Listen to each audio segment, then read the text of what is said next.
Pada kesempatan kali ini saya akan menjelaskan mengenai langkah-langkah dari pemeriksaan atau tes glukosa darah. Namun sebelum melakukan seluruh tindakan, kita harus terlebih dahulu telah meminta informed consent dari pasien secara lisan maupun secara tertulis. Nah, untuk secara tertulis, seringnya telah pasien lakukan sebelumnya dengan mengisi formulir informed consent dan kita lakukan kemudian secara lisan. Setelah melakukan informed consent, tindakan selanjutnya adalah kita melakukan sanitasi tangan sebelum memulai tindakan maupun setelah melakukan tindakan.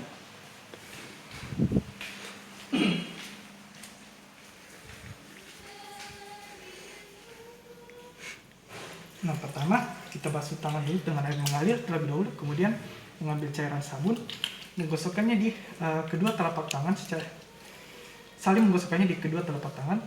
Selanjutnya kita gosokkan punggung dan sela-sela jari tangan dengan menggunakan tangan satunya, lakukan secara bergantian.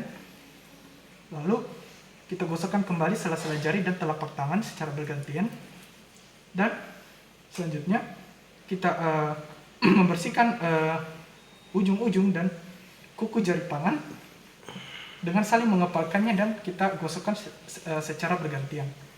Setelah itu kita bersihkan daerah ibu jari tangan dengan menggunakan jari-jari tangan satunya secara bergantian dengan gerakan sirkular. Kemudian kita bersihkan kembali ujung-ujung jari dan kuku tangan.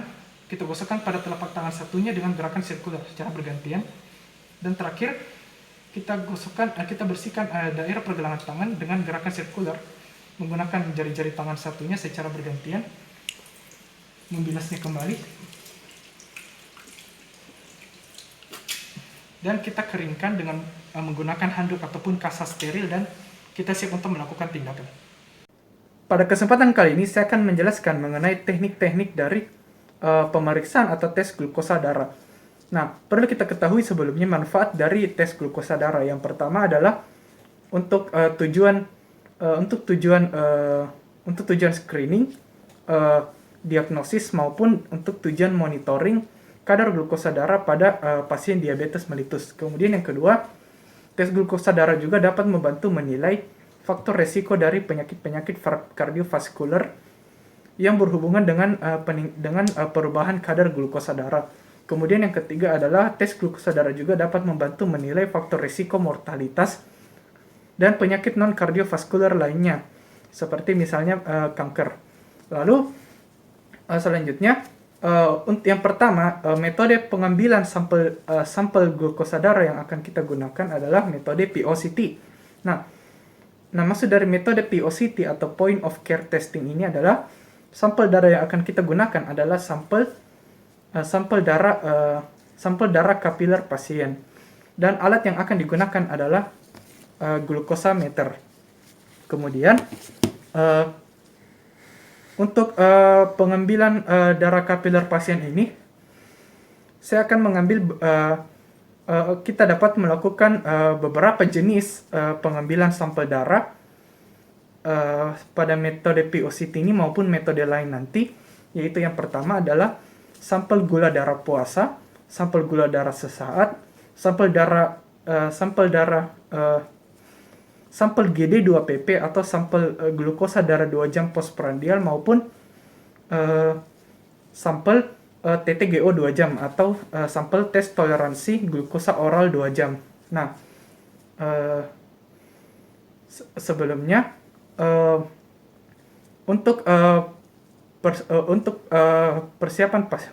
sebelum melakukan tindakan, kita terlebih dahulu harus telah melakukan sanitasi tangan. Lalu setelah itu saya akan menjelaskan prinsip dari tes metode POCT ini. Nah, prinsip dari metode POCT menggunakan glukosa meter ini yang pertama yaitu enzim glukosa dehidrogenase dan koenzim di dalam strip glukosa yang dipasangkan ke glukosa meter akan mengkonversi glukosa pada darah pasien menjadi gluconolactone. Nah, reaksi pembentukan gluconolactone ini akan menghasilkan arus listrik DC yang tidak berbahaya yang nantinya akan diukur oleh glukosa meter untuk mengukur kadar dari glukosa darah pasien itu sendiri. atau yang pada kasus ini adalah glukosa darah pada kapiler darah pasien. Kemudian setelah prinsip tes, saya akan beralih ke prinsip dari tes. Persiapan dari pasien. Nah, persiapan pasien ada beberapa persiapan khusus tergantung dari jenis sampel yang akan diambil. Yang pertama, untuk GDS tidak ada persiapan khusus. Kemudian untuk gula darah puasa atau GDP, persiapan khususnya adalah pasien sebelum diambil sampel darah kapilernya ataupun juga sampel darah lainnya nanti harus telah berpuasa 8 hingga 12 jam sebelum datang ke lab atau sebelum akan diambil sampel darah GDP-nya. Dan juga selama masa tersebut semua pengobatan pasien harus dihentikan terlebih dahulu, kecuali jika ada pengobatan yang harus tetap dijalankan ditulis pada formulir permintaan tes. Kemudian untuk sampel GD2PP ataupun sampel untuk GD2PP yaitu glukosa darah 2 jam postprandial ataupun pada sampel TTGO 2 jam atau tes toleransi glukosa oral 2 jam, pengambilan sampelnya lebih sering dilakukan setelah pasien diambil sampel GDP-nya, karena persiapan untuk GD2PP dan TTGO ini sama, yaitu sebelumnya pasien harus telah berpuasa sekitar 8 hingga 12 jam, kemudian dan itu juga sama dengan syarat persiapan khusus pada GDP pasien, sehingga dapat dilakukan setelah GDP pasien. Kemudian persiapan khusus lainnya untuk GD2PP dan TTGO ini adalah pasien kemudian diinstruksikan untuk makan setelah berpuasa dan 2 jam setelahnya diambil sampel GD2PP-nya. Sedangkan untuk TTGO sampel darah pasien diambil 2 jam setelah pasien berpuasa sekitar 8 hingga 12 jam, kemudian diberi sediaan glukosa oral yang terdiri dari 75 gram glukosa anhidrat dan 250 gram air dan harus dihabiskan dalam 5 menit. Lalu setelah persiapan pasien, kita selanjutnya meminta informed consent dari pasien, lisan dan tertulis. Untuk tertulis, pasien umumnya harus telah mengisi informed consent tertulis atau formulir informed consent tertulis sebelum menjalani pemeriksaan. Kemudian sebelum memulai pengambilan sampel, kita juga menginstruksikan ke pasien mengenai tindakan yang akan kita lakukan dan tujuan dan manfaatnya, serta kita meminta info consent secara lisan dari pasien itu sendiri. Baik Pak, pada hari ini setelah persiapan yang telah saya instruksikan sebelumnya, saya akan mulai mengambil sampel darah. Dan untuk kali ini sampel darah yang akan saya ambil adalah untuk darah kapiler Bapak di ujung jari Bapak. Nah, ini dibutuhkan untuk pengukuran glukosa darah Bapak nanti. Apakah Bapak bersedia? Ya. Nah, setelah meminta info consent, kita kemudian mempersiapkan alat dan bahan yang akan kita gunakan. Untuk metode POCT ini akan mengambil sampel darah kapiler. Kita sebelumnya telah menyiapkan lancet yang steril dan siap digunakan. Kemudian kita menyiapkan juga glukosameter yang sudah siap digunakan dan dapat digunakan. Kemudian kita siapkan juga strip glukosameter yang steril dan sudah siap digunakan. Lalu kita sediakan juga swab alkohol. Setelah itu, setelah mempersiapkan alat bahan dan meminta informed consent dari pasien, pertama-tama kita pasangkan strip glukosameter yang siap dipakai pada glukosameter hingga kemudian glukosameter nyala dan siap untuk digunakan. Setelah itu kita meminta pasien untuk mengulurkan jari yang akan diambil nanti darah kapilernya. Baik Pak, tolong tangannya di Pak. Kemudian lokasi pengambilan darah kapiler yang sering dilakukan pada jari 2, 3, ataupun 4. Lalu kita lakukan disinfeksi dengan menggunakan swab alkohol pada ujung jari 2, 3, dan 4 pasien. Dengan menggunakan swab alkohol ini, kemudian kita tunggu mengering dan kita siap untuk melakukan penusukan dengan menggunakan lancet yang steril dan siap digunakan. Kemudian kita lakukan penusukan pada ujung jari 2, 3, ataupun 4 pasien. Setelah itu kita lakukan penusukan, kita mencoba memastikan bahwa telah keluar bahwa sedikit kapiler darah dari darah kapiler dari ujung jari pasien. Jika pada beberapa pasien yang sulit dikeluarkan, kita perlu lakukan juga pemencetan dari arah proksimal ke lateral hingga kira-kira terdapat darah kapiler pasien yang keluar. Setelah itu, saat darah kapiler pasien telah terlihat keluar, kita kemudian langsung mengambil glukosameter tadi yang telah terpasang glukosameter dan telah aktif. Kemudian kita masukkan darah kapiler pada ujung jari pasien tadi yang telah ditusuk. Kita masukkan pada daerah dari strip glukosameter yang bagian daerah yang menyerap darah. Setelah itu, jika telah berhasil, maka glukosameter akan langsung menunjukkan proses bahwa telah berlangsung pengukuran kadar glukosa, dan sambil menunggu kita kemudian melakukan kembali disinfeksi pada daerah ujung jari pasien yang dilakukan penusukan, dan kita juga meminta bantuan pasien untuk menekannya. Setelah itu, setelah menunggu kira-kira beberapa detik, maka akan keluar dari hasil pengukuran kadar glukosa darah kapiler pasien di glukosameter ini. Dan setelah melakukan interpretasi, kita kemudian membuang strip glukosa yang telah terpakai tersebut dengan lancet yang telah dipakai tadi, kita buang ke tempat sampah medis. Nah, perlu kita ingat juga sebelumnya bahwa sebelum melakukan tindakan, kita juga setelah menerapkan prosedur keselamatan laboratorium, yaitu telah menggunakan masker dan handscoon. Setelah itu, kita lakukan interpretasi pada kadar glukosa darah kapiler pasien yang terukur pada glukosameter. Nah, untuk nilai rujukannya, untuk sampel gula darah sesaat, nilai rujukan atau nilai normalnya adalah di bawah dari 90 mg per desiliter. Sedangkan untuk glukosa darah sesaat yang terganggu atau pasien yang masih belum pasti DM, nilai kadar dari glukosa darahnya yang terukur sekitar 90 hingga 199 mg per desiliter.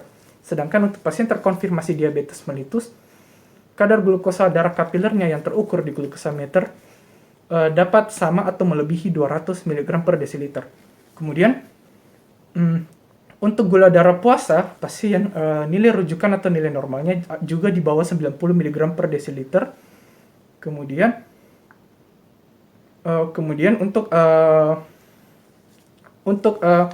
gula darah puasa pasien yang terganggu atau masih belum pasti DDM atau diabetes mellitus, kadar glukosa darah kapilernya yang terukur di glukosameter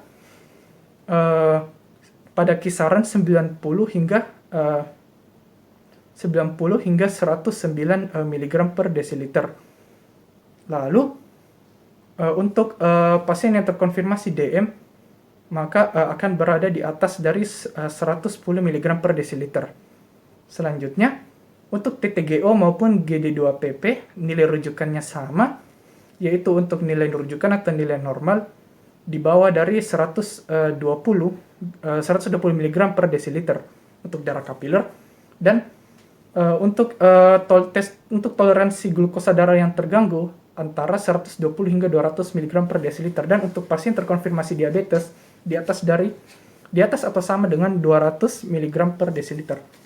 Selanjutnya, setelah melakukan pengambilan sampel dan pemeriksaan dengan POCT, kita mengucapkan terima kasih kepada pasien karena telah mengikuti pemeriksaan, dan kita juga meminta pasien untuk beristirahat kembali.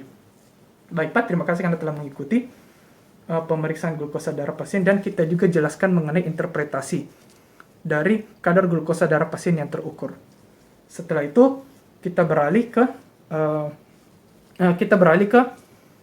yang kedua, yaitu pengambilan sampel, yaitu pengukuran atau tes glukosa darah dengan menggunakan metode enzimatik atau metode glukosa oksidase heksokinase. Nah, yang pertama adalah prinsip dari tes metode enzimatik ini adalah darah pasien, glukosa darah pasien yang akan ditambahkan dengan reagen 1 yang pertama yang terdiri dari buffer ATP dan NADP, kemudian ditambahkan juga dengan reagen kedua yang terdiri atas heksokinase dan glukosa 6-fosfat dehidrogenase. Lalu reaksi yang pertama terjadi adalah enzim setelah ditambahkan kedua reagen ini pada plasma vena pasien, di mana pada metode enzimatik ini yang akan digunakan adalah metode yang akan jenis sampel darah yang akan diambil adalah plasma dari vena pasien. Nah, glukosa dari plasma pasien ini akan mengalami reaksi setelah ditambahkan dua reagen tadi, dan reaksi yang pertama adalah enzim heksokinase akan mengkatalisis fosforilasi dari glukosa pada plasma vena pasien, ditambah dengan ATP, terjadi fosforilasi yang dikatalisis oleh heksokinase membentuk glukosa 6-fosfat ditambah ADP.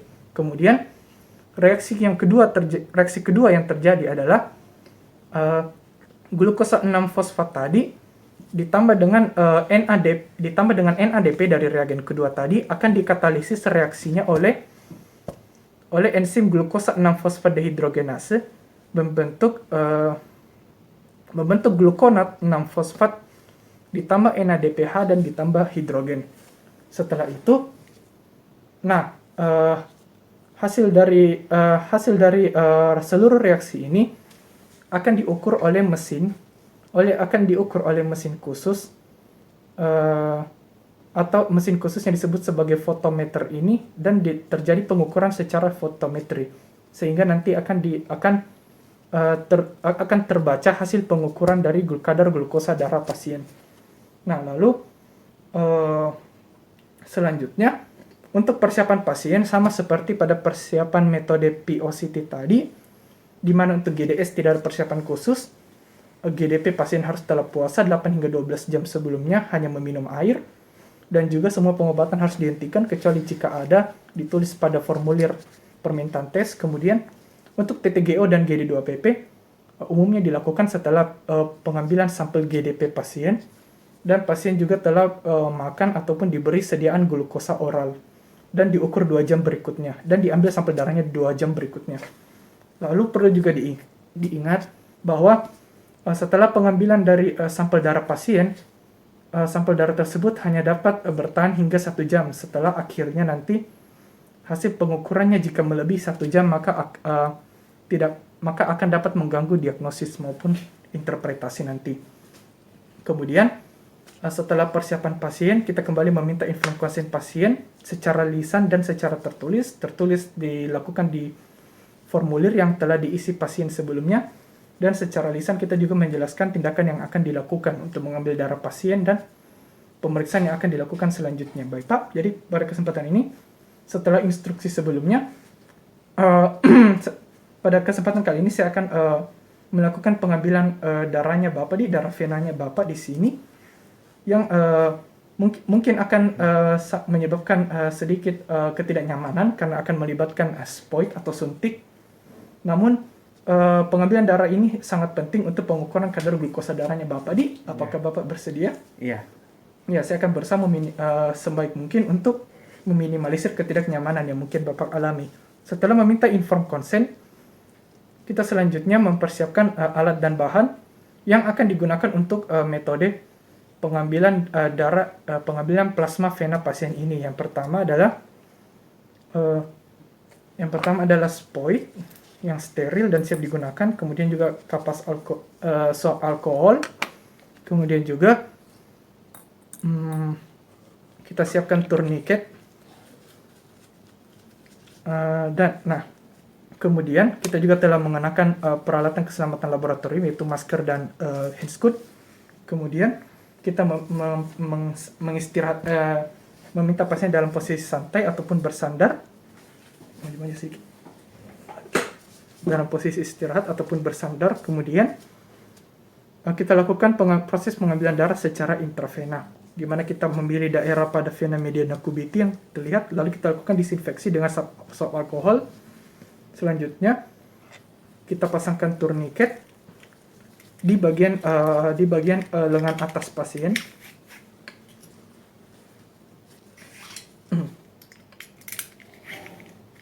Lalu, setelah menemukan bagian dari vena mediana cubiti pasien yang terlihat dan telah melakukan disinfeksi, kita kemudian lakukan pengambilan darah dengan menggunakan spoit.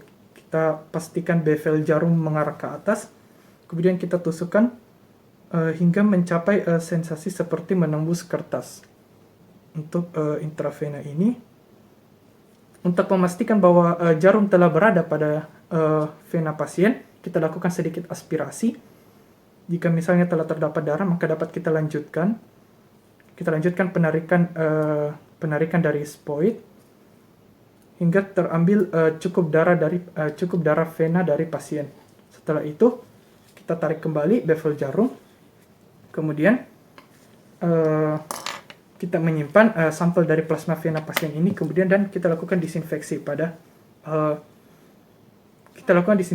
daerah vena mediana cubiti pasien yang ditusuk tadi, dan kita mencabut turniket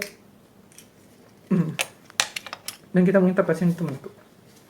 Nah, setelah itu sampel darah dari plasma vena pasien ini selanjutnya kita akan beralih ke metode pemeriksaannya. Nah, untuk metode pemeriksaannya kita harus pastikan telah tersedia reagen. Tersedia tabung yang telah berisi reagen 1 dan reagen 2, ya reagen 1 yang terisi enzim heksokinase dan glukosa 6-fosfadehidrogenase telah berada di dalam rak. Kemudian kita pastikan juga pada tabung mikro sudah terdapat sampel dari plasma EDT, plasma darah vena pasien yang telah diambil tadi, yaitu sampel plasma EDTA. Kemudian kita menyiapkan juga pipet tetes, dan kita sediakan juga tabung mikro. Nah, untuk tabung mikro, di dalam tabung mikro tersebut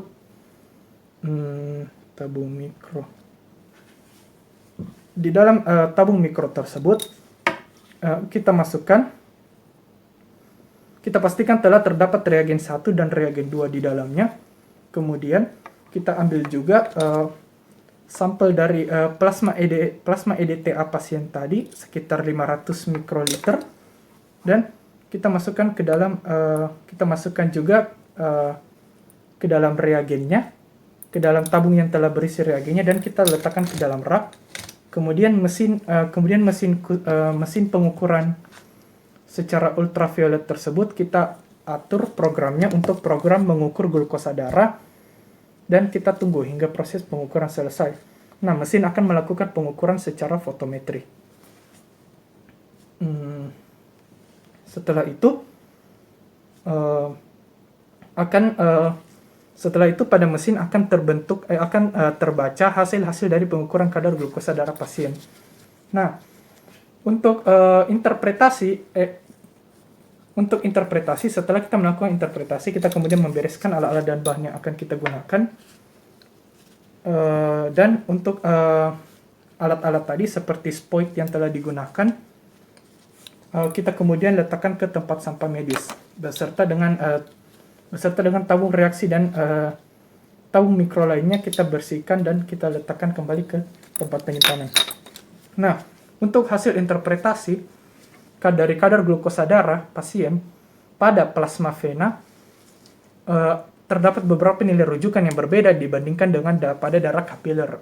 Yang pertama, untuk GDP atau gula darah sesaat atau GDS pasien, nilai rujukan untuk sampel dari plasma vena adalah sekitar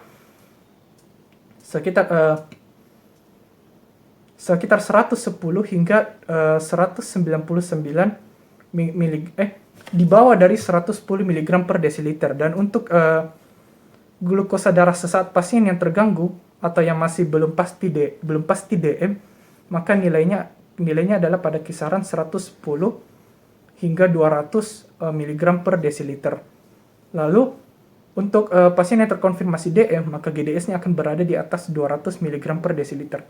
Lalu untuk GDP atau gula darah puasa, nilai rujukan untuk gula darah puasa adalah di bawah dari 110 per mg per desiliter. Sedangkan untuk gula darah puasa yang terganggu atau yang belum pasti DM akan berada pada kisaran 110 hingga 125 mg per desiliter.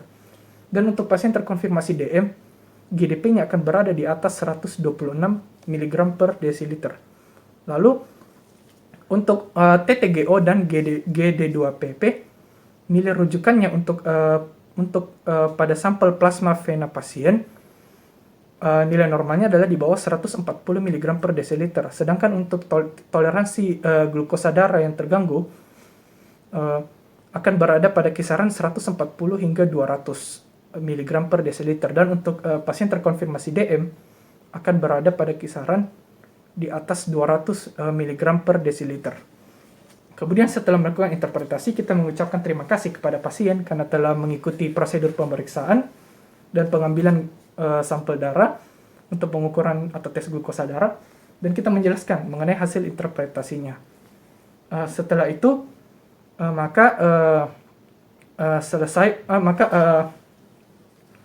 maka prosedur dari pemeriksaan atau tes glukosa darah telah selesai. Kita kemudian melepaskan seluruh peralatan keamanan laboratorium setelah membersihkan seluruh alat dan bahan. Kemudian kita lakukan kembali sanitasi tangan setelah melakukan tindakan.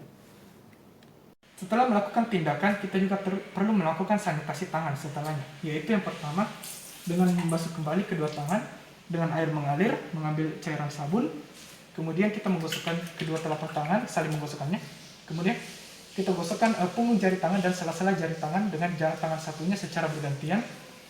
Kita gosokkan kembali sela-sela jari tangan dengan telapak tangan, kita lakukan saling menggosokkannya. Kemudian kita bersihkan daerah ibu jari tangan dengan menggunakan tangan satunya secara bergantian. Dan selanjutnya juga kita bersihkan ujung-ujung dan kuku jari tangan dengan menggosokkannya di telapak tangan satunya secara gerakan sirkular. Kita lakukan bergantian. Setelah itu kita lakukan pembersihan pada pergelangan tangan dengan menggosokkannya dengan gerakan sirkular menggunakan tangan satunya secara bergantian. Setelah itu kita bilas kembali dengan air dan kita bersihkan kedua tangan pada handuk yang steril maupun kasa yang steril. Demikian untuk prosedur sanitasi tangan yang mengakhiri prosedur pemeriksaan gula darah telah selesai.